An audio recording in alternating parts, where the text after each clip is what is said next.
السلام علیکم ورحمۃ اللہ وبرکاتہ۔ پچھلے 6 ماہ سے روزانہ رات کے 12 بجے ایک کالی گاڑی یتیم خانے کے گیٹ پر رکتی۔ کوئی اس میں سے نہیں اترتا، بس چوکی دار کو ایک بھاری رقم کا لفافہ پکڑا دیا جاتا اور گاڑی چلی جاتی۔ یتیم خانے کی انتظامیہ پریشان تھی کہ یہ کون ہے۔ ایک رات انہوں نے پولیس کو اطلاع کر دی۔ پولیس نے ناکہ لگا کر گاڑی کو روکا۔ جب پچھلی سیٹ کا دروازہ کھولا گیا تو اس کے پیروں تلے سے زمین نکل گئی۔ گاڑی اندر سے خالی تھی اور سیٹ پر تازہ خون سے لکھا تھا کہ لاہور کی یہ رات تاریخ کی سیاہ ترین اور ہولناک راتوں میں سے ایک تھی، جس نے پورے شہر کو اپنی لپیٹ میں لے رکھا تھا۔ آسمان پر گہرے بادلوں کا ایک ایسا نہ ختم ہونے والا سلسلہ چھایا ہوا تھا جو شہر کی روشنیوں کو نگھلنے کے در پہ تھا، اور وقفے وقفے سے ہونے والی آسمانی بجلی کی کڑک کسی قہر الہی کی طرح زمین پر گرتی ہوئی محسوس ہو رہی تھی، جس کی تیز اور خیرہ کن روشنی میں شہر کی اونچی عمارتیں، سڑکیں اور ویران گلیاں یوں روشن ہو جاتی جیسے قدرت خود کسی چھپے ہوئے راز کو بے نقاب کرنے کی کوشش کر رہی ہو۔ رات کے 2 بج چکے تھے، اور عام طور پر یہ وہ وقت ہوتا ہے جب شہر سو جاتا ہے، مگر آج لاہور جاگ رہا تھا۔ خوف اور دہشت نے نیند کو لوگوں کی آنکھوں سے کوسوں دور کر دیا تھا۔ شہر کے تمام پرائیویٹ نیوز چینلز کے نیوز روم میں ایک ہنگامی اور جنگی صورتحال نافذ تھی۔ وہاں کام کرنے والے پروڈیوسرز اور اینکرز کے چہروں پر ہمایاں اڑ رہی تھیں، اور ہر سکرین پر، ہر مانیٹر پر ایک سرخ رنگ کی پٹی کسی زہریلے عدسے کی طرح لہرا رہی تھی، جس پر جلی اور لرزتے ہوئے حروف میں بریکنگ نیوز لکھا تھا، اور اس کے نیچے چلنے والے ٹکرز قوم کو ایک نئی مصیبت کی نوید سنا رہے تھے۔ نیوز اینکرز کی آوازوں میں ہیجان، خوف اور شدید غصے کی ملی جلی کیفیت تھی۔ ان کے گلے چیخ چیخ کر خشک ہو چکے تھے، مگر وہ مسلسل قوم کو بتا رہے تھے کہ ناظرین، اس وقت کی سب سے بڑی افسوسناک اور شرمناک خبر یہ ہے کہ قانون ایک بار پھر گھٹنوں کے بل گر پڑا ہے، اور ریاست کی رٹ کو ایک بار پھر سر عام چیلنج کر دیا گیا ہے۔ شہر کے سب سے محفوظ، پوش اور وی آئی پی سمجھے جانے والے علاقے گلبرگ کے مین بلیو وارڈ پر واقع ملک کے سب سے بڑے اور مہنگے ترین diamonds and gold jewellery store میں تاریخ کی بدترین اور سب سے بڑی ڈکیتی کی واردات ہو چکی ہے۔ اور سب سے خوفناک بات یہ ہے کہ عینی شاہدین اور ابتدائی پولیس رپورٹس کے مطابق یہ واردات کسی عام چور، اچکے یا کسی نئے گینگ نے نہیں کی، بلکہ اس کے پیچھے اسی خوف کی علامت اور دہشت کے نشان کا ہاتھ ہے جس نے پچھلے 5 سالوں سے پولیس، رینجرز اور خفیہ اداروں کی ناک میں دم کر رکھا ہے۔ جی ہاں ناظرین، آپ درست سمجھے۔ سی سی ٹی وی فوٹیج میں نظر آنے والا وہ 6 فٹ لمبا سیاہ نقاب پوش، وہ چیتے جیسی پھرتی، وہ بے خوف چال، اور وہ ہاتھوں میں تھاما ہوا جدید ترین غیر ملکی خودکار ہتھیار، یہ کوئی اور نہیں بلکہ کبیر شاہ ہے۔ وہی کبیر شاہ جس کا نام سنتے ہی ماؤں کے کلیجے دہل جاتے ہیں اور بڑے بڑے سورماؤں کا پانی خشک ہو جاتا ہے۔ ٹی وی سکرین پر چلنے والی دھندلی فوٹیج کا منظر انتہائی ہیبت ناک اور دل دہلا دینے والا تھا۔ شیشے کے شوکیس ٹوٹنے کی کرچیوں جیسی آوازیں پس منظر میں گونج رہی تھیں۔ سیکیورٹی گارڈز جو عام طور پر بہادری کے دعوے کرتے ہیں، وہ خوف سے زمین پر ایسے لیٹے ہوئے تھے جیسے ان کے جسم سے جان نکل چکی ہو۔ اور ان سب کے درمیان وہ شخص کھڑا تھا، کبیر شاہ۔ اس کا قد لمبا، سر سے پاؤں تک سیاہ لباس، چہرے پر کالا ماسک، جس میں سے جھانکتی ہوئی اس کی سرد اور بے رحم آنکھیں کیمرے کے لینس کو چیرتی ہوئی محسوس ہو رہی تھیں۔ بھاگ نہیں رہا تھا، اس میں سے کوئی جلدی یا ہڑبڑاہٹ نہیں تھی، بلکہ وہ اپنے سٹور روم میں ٹہل رہا تھا۔ اس کے چلنے کے انداز میں ایک عجیب سی لاپرواہی، تکبر اور فرونیت تھی۔ اس نے فائرنگ کر کے کسی کو مارا نہیں تھا، بس فضا میں چند گولیاں چلا کر اتنا خوف پھیلا دیا تھا کہ وہاں موجود ہر زیرو سانس لینے والے بھی ڈر دھمک رہے تھے۔ وہ کسی فاتح بادشاہ کی طرح کاؤنٹر سے ہیرے، زمرد اور سونے کے زیورات اپنے تھیلے میں ایسے اطمینان سے بھر رہا تھا جیسے وہ چوری کرنے نہیں بلکہ اپنا خاندانی حق وصول کرنے آیا ہو۔ اس کے ہر انداز سے یہ پیغام مل رہا تھا کہ اسے پولیس، قانون، عدالت یا کسی بھی طاقت کا کوئی ڈر خوف نہیں ہے، کیونکہ وہ خود کو قانون سے بالا تر سمجھتے ہیں۔ سوشل میڈیا کے تمام پلیٹ فارمز پر ایک طوفان بدتمیزی برپا تھا۔ ٹویٹر، فیس بک، انسٹاگرام اور واٹس ایپ گروپ میں کبیر شاہ کے خلاف نفرت کا لاوا اس قدر پک چکا تھا کہ وہ اب پھٹ کر باہر آ رہا تھا۔ لوگ حکومت کو، پولیس کے نظام کو اور اس حکمرانوں کو گالیاں دے رہے تھے۔ سوشل میڈیا اکاؤنٹس پر لوگ اپنی بھڑاس نکال رہے تھے۔ ایک صارف نے غصے میں لکھا کہ یہ حکومت کی ناکامی ہے، کیا ہماری پولیس سو رہی ہے؟ ایک اکیلا شخص پورے شہر کو یرغمال بنائے ہوئے ہے اور کسی میں ہمت نہیں اسے روکنے کی۔ یقیناً یہ سب ملے ہوئے ہیں۔ تو دوسرے نے جذباتی تبصرہ کیا کہ کبیر شاہ انسان نہیں، درندہ ہے۔ سنا ہے آج اس نے گارڈز کو گولی نہیں ماری، لیکن اس کا خوف گولی سے زیادہ جان لیوا ہے۔ خدا اسے غارت کرے اور ایسا عبرت کا نشان بنائے کہ آنے والی نسلیں بھی یاد رکھیں۔ شہر کے ہر چائے کے ڈھابے، ہر ڈرائنگ روم، بس سٹاپ اور دفتر میں ہر جگہ صرف اور صرف کبیر شاہ کے نام پر لعنت بھیجی جا رہی تھی۔ ایک بوڑھا شخص جو ٹی وی اسکرین پر کبیر شاہ کو لوٹ مار کرتے ہوئے دیکھ رہا تھا، غصے سے کانپتے ہوئے اپنے پوتوں سے بولا کہ بیٹا، یاد رکھنا، یہ حرام کی کمائی کھانے والے کبھی سکون نہیں پائیں گے۔ اس ظالم نے کتنے گھر اجاڑے ہوں گے، کتنی ماؤں کی بد دعائیں لی ہوں گی۔ اللہ تعالیٰ اس کی رسی کھینچے گا، بہت جلد کھینچے گا، اور جب کھینچے گا تو اسے پناہ نہیں ملے گی۔ لوگوں کے دلوں میں اس کے لیے نفرت اتنی شدید اور گہری ہو چکی تھی کہ وہ خدا سے گڑ گڑا کر اس کی دردناک اور ذلت آمیز موت کی دعائیں مانگ رہے تھے تاکہ ان کے دلوں کو ٹھنڈک پہنچے۔ لیکن اسی شہر کے دوسرے کونے میں، جہاں بارش کا شور کچھ کم تھا اور فضا میں ایک عجیب سا روحانی سکون اور پاکیزگی تھی، وہاں کا منظر بالکل مختلف اور حیران کن تھا۔ یہ شہر کا سب سے قدیم، سب سے بڑا اور سب سے معتبر یتیم خانہ دارالامان تھا، جہاں آج ایک عظیم الشان اور پروقار تقریب منعقد ہو رہی تھی۔ یتیم خانے کی پرانی عمارت کو برقی کمکموں سے، پھولوں اور روشنیوں سے کسی نئی نویلی دلہن کی طرح سجایا گیا۔ وسیع و عریض سرسبز لان میں سفید میز پوشوں سے سجی گول میزیں لگی تھیں، جس پر شہر کی اشرفیہ، ملک کے بڑے بڑے صنعت کار، نامور سیاستدان، بیوروکریٹس اور میڈیا ہاؤسز کے مالکان براجمان تھے۔ فضا میں ہلکی دھیمی موسیقی اور معصوم بچوں کے کہکہے بکھرے ہوئے تھے، جو اس خوفناک رات میں زندگی کا احساس دلا رہے تھے۔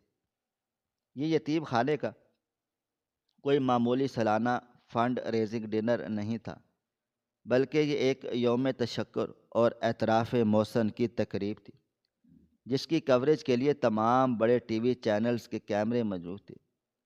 تقریب کے اختتام پر یتیم خانے کے سرپرست اعلیٰ بابا فرید مائک سنبھالنے کے لیے ڈائس پر آئے۔ ان کی عمر 70 کے پیٹے میں تھی، چہرے پر عبادت کا نور اور جھریوں کا جال تھا، لیکن آنکھوں میں ایک عجیب سی چمک، اطمینان اور شکر گزاری تھی۔ انہوں نے حال میں موجود معززین پر ایک طائرانہ نظر ڈالی اور اپنی لرزتی ہوئی مگر پروقار اور گونجدار آواز میں بولنا شروع کیا۔ میرے عزیز اور معزز مہمانوں، السلام علیکم۔ آپ سب آج یہاں موجود ہیں ان یتیم اور لاوارث بچوں کے سر پر شفقت کا ہاتھ رکھنے کے لیے۔ میں آپ کا تہہ دل سے شکر گزار ہوں، لیکن آج میں اس مجمع کو اپنے سب سے کے سامنے ایک بہت بڑا اعتراف کرنا چاہتا ہوں، ایک ایسا سچ جو میں نے کئی سالوں سے اپنے سینے میں دفن کر رکھا ہے، جو مجھے بے چین رکھتا ہے۔ بابا فرید کی اس بات پر حال میں مکمل خاموشی چھا گئی۔ سوئی گرنے کی آواز بھی سنی جا سکتی تھی۔ میڈیا کے کیمرے زوم کر کے بابا فرید کے چہرے پر فوکس ہو گئے اور لوگ ہمہ تن گوش ہو گئے کہ آخر وہ کیا راز ہے۔ بابا فرید نے ایک گہری سانس لی، ان کا گلا رند گیا۔ انہوں نے کہا، لوگ اور آپ سب یہ سمجھتے ہیں کہ یہ ادارہ جہاں 800 سے زائد یتیم، لاوارث اور ٹھکرائے ہوئے بچے پرورش پا رہے ہیں، جہاں ان کے لیے شہر کے بہترین انگلش میڈیم سکولز، جدید ترین کمپیوٹر لیبز اور بہترین ڈسپنسری موجود ہے، یہ سب سرکار کے فنڈز یا آپ لوگوں کے دیے ہوئے چندے سے چل رہا ہے۔ لیکن میرے دوستو، حقیقت یہ نہیں ہے۔ تلخ سچ تو یہ ہے کہ سرکاری فائلیں تو دفتروں میں دیمک کی نظر ہو چکی ہیں۔ حکومتی وعدے صرف اخباروں تک محدود ہیں، اور مہنگائی کے اس بدترین دور میں آج سے ٹھیک 4 سال پہلے ہم مکمل طور پر دیوالیہ ہو چکے تھے۔ یتیم خانے کا راشن ختم ہو چکا تھا، بجلی اور گیس والے کنیکشن کاٹنے آ رہے تھے، دودھ والے نے ادھار بند کر دیا تھا، اور میں مجبور ہو کر ان معصوم بچوں کو سڑکوں پر بھیک مانگنے کے لیے بھیجنے ہی والا تھا۔ میری ہمت ٹوٹ چکی تھی کہ پھر خدا نے غیب سے ایک فرشتہ بھیجا، ایک ایسا انسان جس کا نام میں نہیں جانتا، جس کی شکل میں نے آج تک نہیں دیکھی، جس کی آواز میں نے کبھی نہیں سنی۔ یہ سن کر مجمع میں حیرت کی لہر دوڑ گئی۔ بابا فرید نے اشکبار آنکھوں سے جاری رکھا، پچھلے 4 سالوں سے بلا ناغہ ہر مہینے کی پہلی تاریخ کو ٹھیک رات کے 12 بجے جب دنیا سو رہی ہوتی ہے، یتیم خانے کے گیٹ پر ایک کالی لینڈ کروزر رکتی ہے۔ اس کے کالے شیشوں کے پیچھے سے ایک ہاتھ نکلتا ہے اور چوکی دار کو ایک بہت بھاری رقم کا لفافہ دیا جاتا ہے، اور گاڑی اندھیرے میں دھول اڑاتی ہوئی غائب ہو جاتی ہے۔ اس لفافے میں اتنی بڑی رقم ہوتی ہے کہ نہ صرف ان بچوں کا پیٹ بھرتا ہے، بلکہ ان کی فیسیں، ان کی مہنگی دوائیاں، عید کے کپڑے اور ان کے کھلونے بھی آ جاتے ہیں۔ وہ شخص، وہ گمنام مسیحا، کبھی گاڑی سے نیچے نہیں اترا، وہ کبھی اندر نہیں آیا۔ اس نے کبھی یہ نہیں کہا کہ میرے نام کی تختی لگا دو یا مجھے اخبار میں چھاپ لو۔ اس کے لفافے پر بس ایک ہی تحریر ہوتی ہے، ان بچوں کے لیے جنہیں دنیا نے بوجھ سمجھ کر کوڑے کے ڈھیر پر پھینک دیا۔ آج یہ بچے جس چھت کے نیچے محفوظ بیٹھے ہیں، جو یہ کھانا کھا رہے ہیں، یہ اسی گمنام مسیحا کی بدولت ہے، جس نے اپنی نیکی کو کبھی نمائش نہیں بنایا۔ یہ سنتے ہی حال تالیوں کی گونج سے لرز اٹھا۔ کئی لوگوں کی آنکھوں میں آنسو آ گئے۔ میڈیا کے نمائندے جو کچھ دیر پہلے اپنی بریکنگ نیوز میں کبیر شاہ کو شیطان اور ناسور کہہ رہے تھے، اب اپنے مائک پر انتہائی جذباتی اور رکت آمیز تبصرے کر رہے تھے کہ ناظرین، یہ ہے وہ اصل پاکستان جس کے لیے ہم زندہ ہیں۔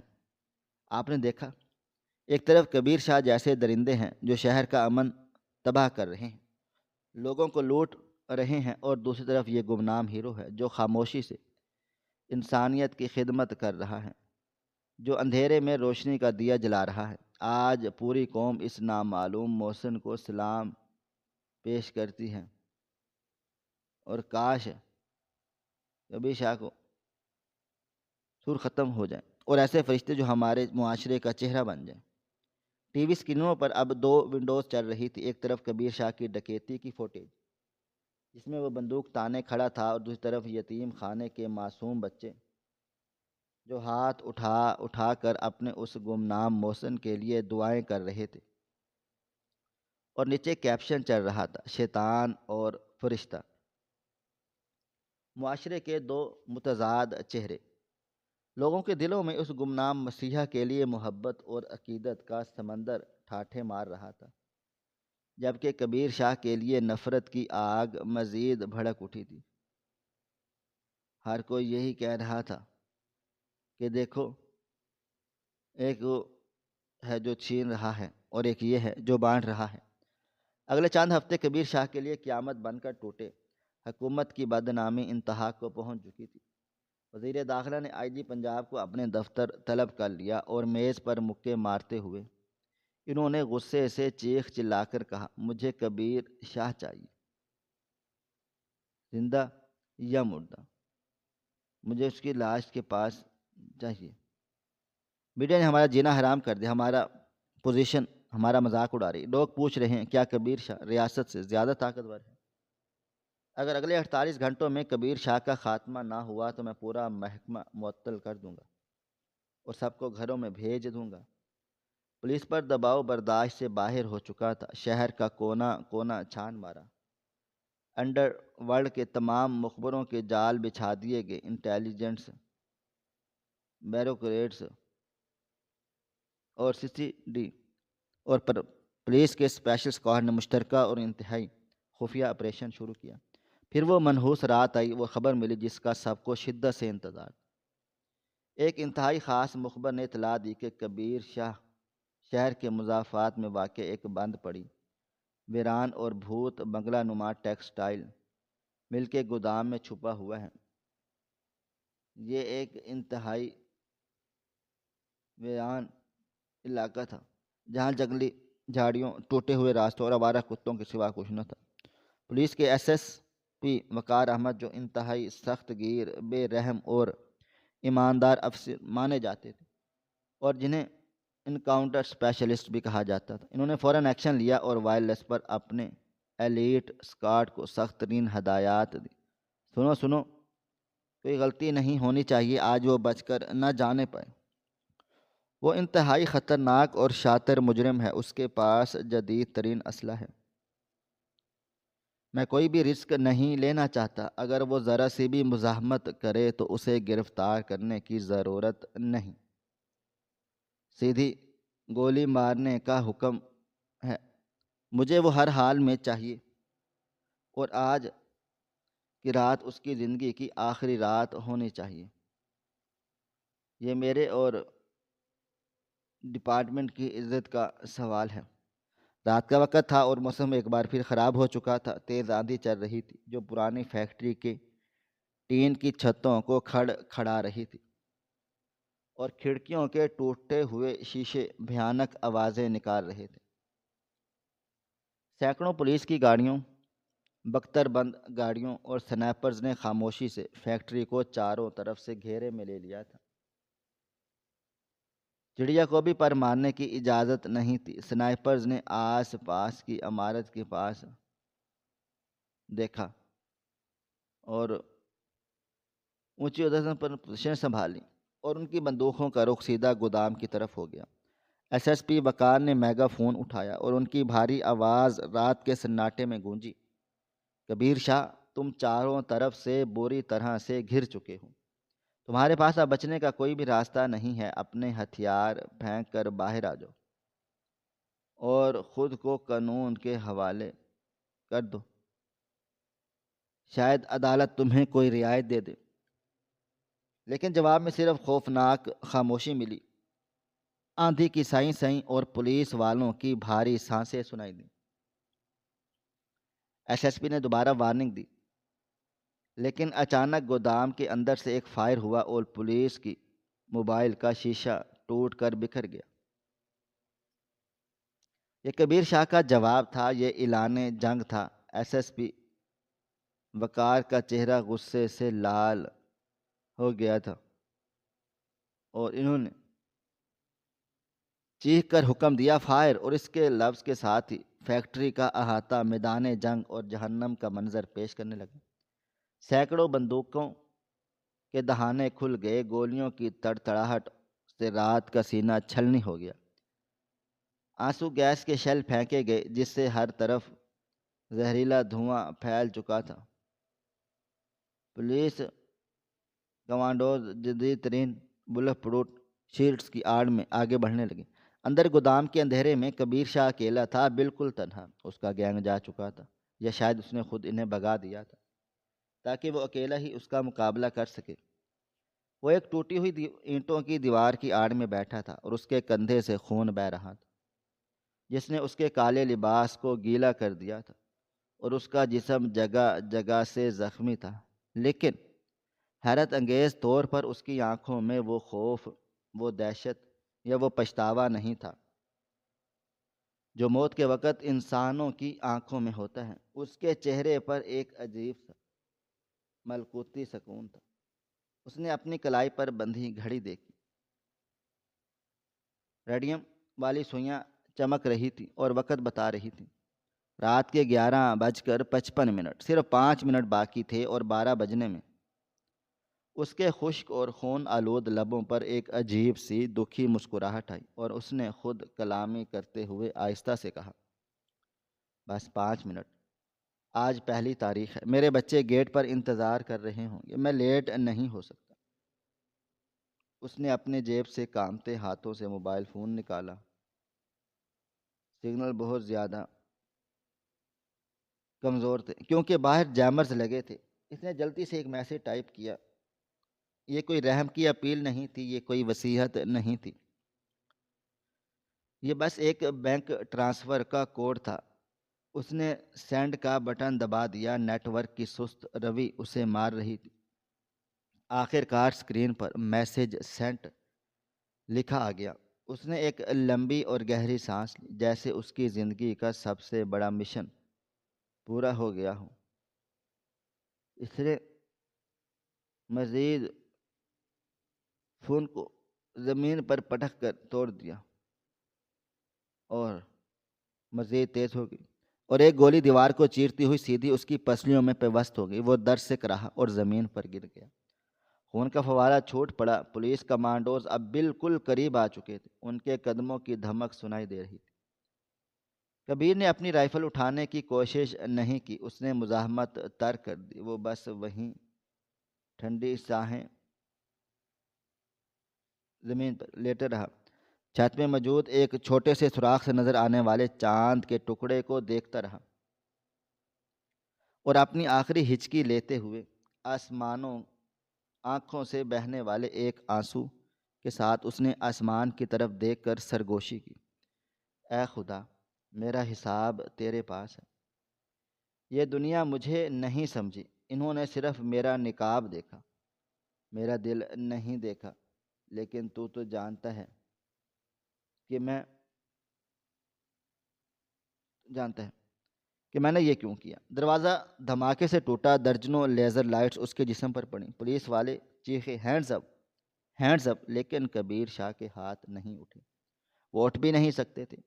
اس کا جسم ساکت ہو چکا تھا۔ شہر کا سب سے بڑا مجرم، دہشت کی علامت اور نفرت کا نشان اب صرف گوشت اور ہڈیوں کا ایک بے جان،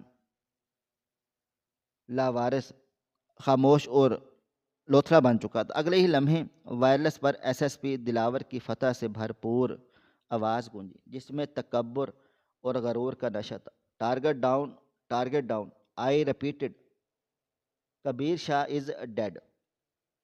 مشن کامیاب۔ اس اعلان کے ساتھ ہی وہاں موجود پولیس والوں نے نعرے لگانے شروع کر دیے، اللہ اکبر اور پولیس زندہ باد کے نعرے گونج اٹھے۔ انہوں نے ہوائی فائرنگ کر کے اپنی خوشی کا اظہار کیا۔ میڈیا کو اندر آنے کی اجازت مل گئی۔ کیمروں نے بھاگتے ہوئے کبیر شاہ کی لاش کو گھیر لیا۔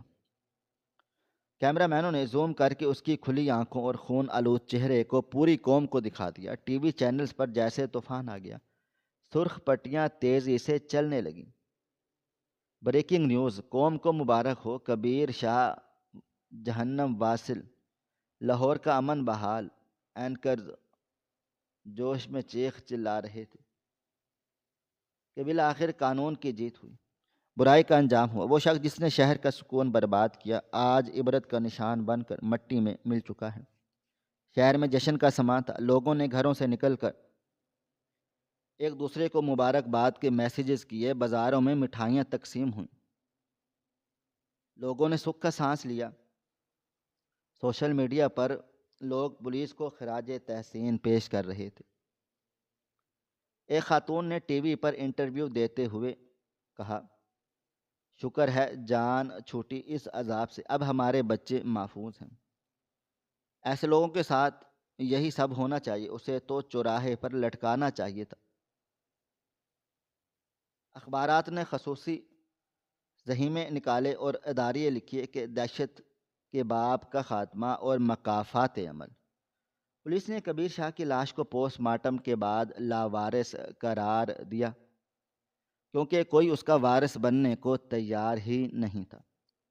اس کے دور کے رشتہ دار اگر کوئی تھے بھی تو وہ بھی بدنامی اور پولیس کے ڈر سے سامنے نہیں آئے۔ اسے شہر کے قدیم اور ویران میانی صاحب قبرستان کے اس حصے میں دفن کیا گیا جہاں نامعلوم اور گمنام لاشیں دفنائی جاتی ہیں، جن کا کوئی پرسان حال نہیں ہوتا۔ جنازے میں کوئی نہیں تھا، نہ کوئی رونے والا، نہ آنکھ، نہ کوئی دعا مانگنے والا ہاتھ، صرف دو تھکے ہوئے سپاہی، ایک اکتاہٹ کا شکار گورکن اور ایک مولوی صاحب جس نے جلدی جلدی اور بے دلی سے نماز جنازہ پڑھائی۔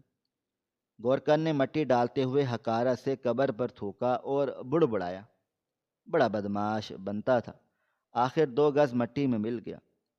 ایسی حرام کی کمائی کا یہی انجام ہوتا ہے۔ کتے کی موت مارا گیا اور قبر پر مٹی ڈال کر اسے برابر کر دیا گیا۔ دنیا خوش تھی، بہت زیادہ خوش تھی کہ اسے ایک شیطان مارا گیا، برائی ختم ہو گئی۔ لیکن وہ نہیں جانتے تھے کہ آج رات عین اسی شہر کے دوسرے کونے میں یتیم خانے کا گیٹ کھلا تھا اور وہ بوڑھا چوکیدار بار بار بے چینی سے اپنی کلائی کی گھڑیوں کو دیکھ رہا تھا۔ 12 بج چکے تھے، 12:30 ہو گئے تھے، 1:45 بج گیا تھا، مگر وہ گاڑی نہیں آئی۔ وہ کالی گاڑی جو پچھلے 4 سالوں سے کبھی لیٹ نہ ہوئی تھی، آج نہیں آئی۔ پہلی بار یتیم خانے کے معصوم بچے جاگ رہے تھے۔ بابا فرید مصلے پر بیٹھے دعا کر رہے تھے، لیکن انتظار کی گھڑیاں طویل ہوتی چلی گئیں اور گمنام مسیحا کا لفافہ نہیں پہنچا۔ ہوا میں ایک عجیب سی اداسی تھی، بچے بھوکے سو گئے اور وہ نہیں جانتے تھے کہ ان کا مسیحا اب کبھی نہیں آئے گا، کیونکہ دنیا نے اسے شیطان سمجھ کر مار ڈالا تھا۔ یہ خاموشی، یہ انتظار اور سب خالی گیٹ کے ایک بہت بڑے ہولناک اور دل دہلا دینے والے راز کا پیش خامہ تھے، جو جلدی اس ہنستے مسکراتے اور جشن مناتے ہوئے معاشرے کے ضمیر کو جھنجھوڑنے والا تھا۔ مگر فی الحال سب اپنی جھوٹی جیت کے نشے میں چور چور تھے اور انہیں خبر نہیں تھی کہ انہوں نے دراصل کسے قتل کیا ہے۔ کبیر شاہ کی موت کو 3 ماہ کا طویل عرصہ گزر چکا تھا اور لاہوریوں کے ذہن میں اس دہشت کی علامت کا نشان نقش تقریباً مٹ چکا تھا۔ شہر کی رونقیں پوری طرح سے بحال ہو چکی اور لوگ اپنی روزمرہ کی زندگی میں مگن تھے۔ کسی کو بھی یاد نہیں تھا کہ وہ شخص جسے وہ شیطان کہتے تھے کس قبرستان کے کس گمنام کونے میں دفن ہے۔ لیکن شہر کے دوسرے حصے میں واقع وہ عظیم الشان یتیم خانہ آشیانہ جو کچھ عرصہ پہلے تک روشنیوں اور خوشیوں کا مرکز تھا، اب وہاں ایک ایسی ویرانی اور نحوست چھا چکی تھی کہ جسے الفاظ میں بیان کرنا ناممکن ہے۔ وہ عمارت جو کبھی بچوں کے کہکہوں سے گونجتی تھی، اب وہاں بھوک اور بیماری کا راج تھا۔ 3 ماہ سے وہ کالی گاڑی نہیں آئی تھی، وہ لفافہ نہیں پہنچا تھا اور انتظامیہ کے پاس موجود 1 روپیہ ختم ہو چکا تھا۔ صورتحال اس نہج پر پہنچ چکی تھی کہ بچوں کے پاس کھانے کے لیے روٹی کا ایک ٹکڑا تک نہیں تھا۔ بجلی والے کنیکشن کاٹ کر جا چکے تھے اور معصوم بچے جو کل تک ڈاکٹر اور انجینئر بننے کے خواب دیکھ رہے تھے اب اندھیروں میں کمروں میں بھوک سے بلک رہے تھے۔ جب یہ خبر میڈیا تک پہنچی کہ شہر کا سب سے بڑا یتیم خانہ بند ہونے والا ہے تو میڈیا کی وہی ٹیمیں جو کچھ ماہ پہلے وہاں کی شان و شوکت دکھا رہی تھی اب وہاں کی بربادی کی ہیڈ لائنز بنانے پہنچ گئیں۔ یہ میڈیا کے لیے ایک اور چٹ پٹی خبر تھی کہ آخر وہ گمنام مسیحا کہاں غائب ہو گیا۔ میڈیا کے دباؤ پر یتیم خانے کا سرپرست اعلیٰ بابا فرید نے ایک ہنگامی پریس کانفرنس بلائی۔ حال کھچا کھچ بھرا ہوا تھا لیکن فضا میں ایک عجیب سی سوگواری اور تناؤ تھا۔ بابا فرید جب سٹیج پر آئے تو وہ پہچانے نہیں جا رہے تھے۔ 3 ماہ میں وہ صدیوں کے بوڑھے لگ رہے تھے۔ ان کی کمر جھک چکی تھی، آنکھیں گڑھوں میں دھنس چکی تھیں اور چہرے پر قرب کی ایسی لکیریں تھیں جو دیکھنے والوں کا دل دہلا دیں۔ ان کے سامنے مائکرو فونز کا انبار لگا ہوا تھا اور صحافی جو ہمیشہ کی طرح جارحانہ موڈ میں تھے سوالات کی بچھاڑ کر کے لیے تیار بیٹھے تھے۔ ایک صحافی نے بلند آواز میں طنزیہ لہجے میں کہا، بابا جی آپ تو کہتے تھے کہ ایک فرشتہ ان بچوں کو پال پوس رہا ہے، تو کیا وہ فرشتہ اڑ گیا؟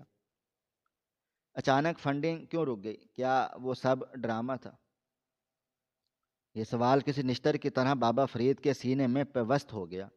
انہوں نے کانپتے ہوئے ہاتھوں سے پانی کا گلاس اٹھایا مگر پی نہ سکے۔ انہوں نے اپنی نم آنکھیں اٹھا کر مجمع کی طرف دیکھا اور ایک ایسی دل خراش چیخ ان کے گلے میں گھٹ گئی جسے سن کر حال میں سناٹا سا چھا گیا تھا۔ انہوں نے لرزتی ہوئی آواز میں کہنا شروع کر دیا، میرے بچوں تم پوچھتے ہو وہ فرشتہ کہاں گیا؟ تم پوچھتے ہو وہ روٹی کیوں رک گئی؟ ان کی آواز بھرا گئی اور آنسو ان کی سفید داڑھی کو بھگونے لگے۔ انہوں نے اپنی جیب سے ایک خاکی رنگ کا لفافہ اور ایک پرانی ڈائری نکالی جس پر سوکھے ہوئے خون کے دھبے لگے تھے۔ انہوں نے اسے ہوا میں لہراتے ہوئے کہا، مجھے بھی نہیں پتا تھا کہ وہ کون ہے۔ اور لہراتے ہوئے، ہم نے بہت سارا انتظار کیا، بہت ساری دعائیں مانگی مگر وہ کالی گاڑی دوبارہ نہ آئی۔ میں پریشان تھا، شاید وہ ہم سے ناراض ہو گیا ہے۔ لیکن کل پولیس ہیڈ کوارٹر سے مجھے یہ ڈائری ملی جو کبیر شاہ کے ٹھکانے سے برآمد ہوئی، اور تفتیشی افسر نے جب اسے پڑھا تو اس کے رونگٹے کھڑے ہو گئے اور اس نے یہ امانت میرے حوالے کی۔ یہ سن کر حال میں موجود ہر شخص کے کان کھڑے ہو گئے کہ کبیر شاہ کا یتیم خانے سے کیا تعلق ہو سکتا ہے۔ بابا فرید نے ایک گہری سانس لی اور وہ جملہ کہا جس نے وہاں موجود ہر انسان کے پیروں تلے سے زمین نکال دی۔ انہوں نے روتے ہوئے کہا کہ اس ڈائری کو پڑھنے کے بعد اور پولیس کی تحقیقات کے بعد جو سچ سامنے آیا ہے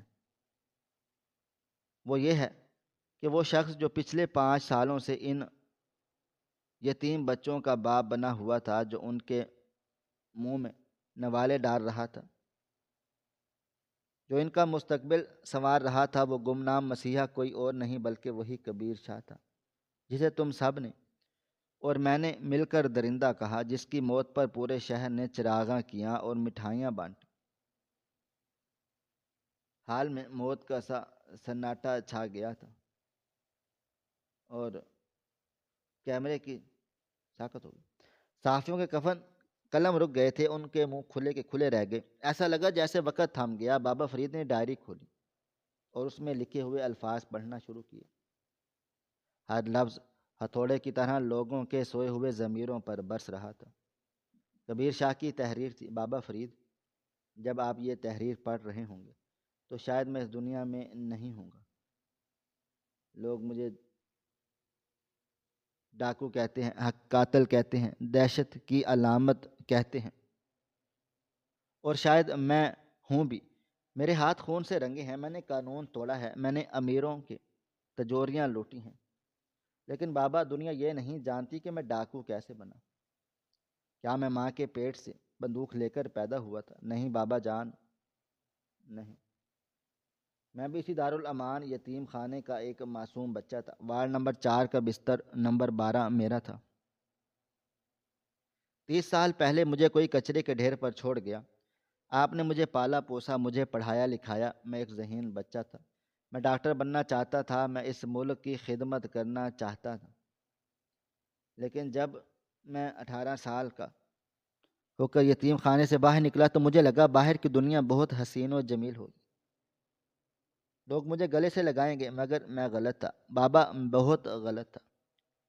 اس معاشرے نے مجھے بتایا کہ جس کے سر پر باپ کا سایہ نہ ہو اور جس کی جیب میں پیسہ نہ ہو، اس کی کوئی عزت نہیں ہوتی۔ میں نے نوکری کے لیے سینکڑوں دفتروں کے چکر لگائے، میں نے اپنی ڈگریاں دکھائیں، لیکن ہر جگہ مجھ سے میری ولدیت پوچھی گئی، میرا حسب نسب پوچھا گیا۔ جب میں کہتا کہ میں یتیم ہوں، یتیم خانے میں پلا بڑا ہوں، تو لوگ مجھے شک کی نگاہوں سے دیکھتے اور سمجھتے ہیں چور بھی، شک کی نگاہوں سے دیکھتے ہیں۔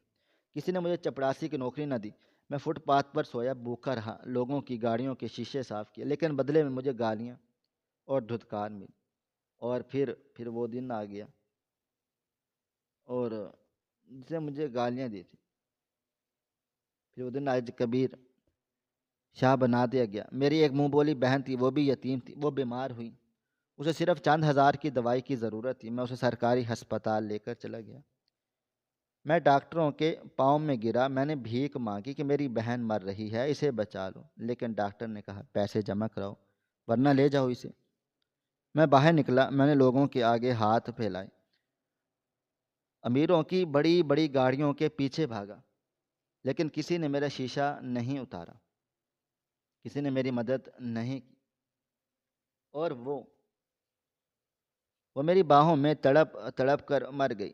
بابا، اس کی موت کی ذمہ دار میرے اندر کے انسان کو بھی مار دیا۔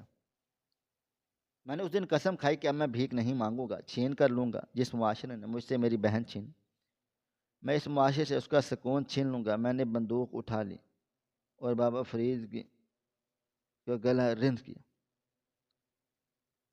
وہ کچھ دیر کے لیے خاموش ہوئے، حال میں موجود سخت دل صحافی بھی اب پھوٹ پھوٹ کر رو رہے تھے۔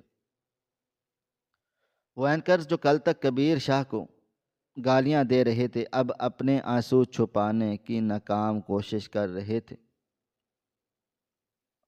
بابا فرید دوبارہ پڑھنا شروع کیا۔ میں نے تو امیروں کو لوٹا، ان ظالموں کو، اور ان جن کو میرا حق تھا، لیکن بابا خدا گواہ ہے، میں نے اس حرام کی کمائی کا ایک لقمہ بھی اپنی ذات پر خرچ نہیں کیا۔ میں نے اپنی زندگی جہنم بنا لی تاکہ میرے یتیم خانے کے چھوٹے بہن بھائیوں کی زندگی جنت بن سکے۔ میں نہیں چاہتا تھا کہ جو ذلت میں نے سہی وہ ننھی کلیاں بھی سہیں۔ میرا ڈکیتی کا ہر جگہ ڈکیتی لوٹ مار کا مقصد عیاشی نہیں تھی، بلکہ ان بچوں کی فیسیں، ان کا کھانا، ان کے کھلونے اور ان کا مستقبل تھا۔ میں جانتا تھا کہ میرا انجام گولی ہے، مجھے معلوم تھا کہ میں مارا جاؤں گا، بس ڈر یہ تھا کہ میرے بعد میرے بچوں کا کیا ہوگا، کون ان کے سر پر ہاتھ رکھے گا، کون ان کے لیے دنیا سے لڑے گا۔ بابا، جب ہر مہینے کی پہلی تاریخ کو رات کے اندھیرے میں وہ لفافہ دینے آتا تھا تو دیوار کے پیچھے چھپ کر بچوں کو سوتے ہوئے دیکھتا اور میرے دل کو قرار آ جاتا۔ مجھے لگتا تھا کہ میرے سارے گناہ دھل گئے ہیں، لیکن افسوس اب میں تھک گیا ہوں، شاید اب میں کبھی بھی نہ آ سکوں۔ میرے بچوں سے کہنا کہ مجھے معاف کر دیں، میں ایک بہت برا آدمی تھا، لیکن میری نیت بری نہیں تھی۔ ڈائری کے آخری الفاظ پڑھ کر بابا فرید زمین پر گر گئے۔ ان کی چیخوں نے حال کی دیواروں کو ہلا کر رکھ دیا۔ ٹی وی سکرینوں پر یہ مناظر دیکھ کر پورا ملک سکتے میں چلا گیا۔ گھروں میں بیٹھے لوگ جو کبیر شاہ کی موت پر خوش ہو رہے تھے، اب ندامت سے پانی پانی ہو رہے تھے۔ سوشل میڈیا پر جہاں کل تک گالیوں کا طوفان تھا، وہاں اب ایک شرمناک خاموشی اور افسوس کا عالم تھا۔ لوگ سوچ رہے تھے کہ ہم نے کسے مار دیا۔ ہم نے ایک ڈاکو کو نہیں مارا، ہم نے ایک ایسے محافظ کو قتل کر دیا جو ہمارے گناہوں کا بوجھ اٹھائے ہوئے تھا۔ ایس ایس پی دلاور احمد، جنہوں نے کبیر شاہ کے گولی مار ڈالی، وہ اپنے گھر میں ٹی وی کے سامنے بیٹھے تھے۔ ان کے ہاتھ سے چائے کا کپ ٹوٹ کر گر گیا۔ ان کا وہ غرور، وہ تکبر خاک میں مل چکا۔ انہیں اپنی وردی پر لگے تمغے اب کانٹوں کی طرح چبھ رہے تھے۔ انہیں یاد آئے کس طرح آخری وقت میں کبیر شاہ نے رائفل نہیں اٹھائی تھی۔ اس کی آنکھوں میں سکون تھا اور وہ میسج کر رہا تھا، اور وہ میسج کسی ساتھی کو فرار کرانے کا نہیں، بلکہ شاید آخری بینک ٹرانسفر کی کوشش تھی جو ناکام ہو گئی۔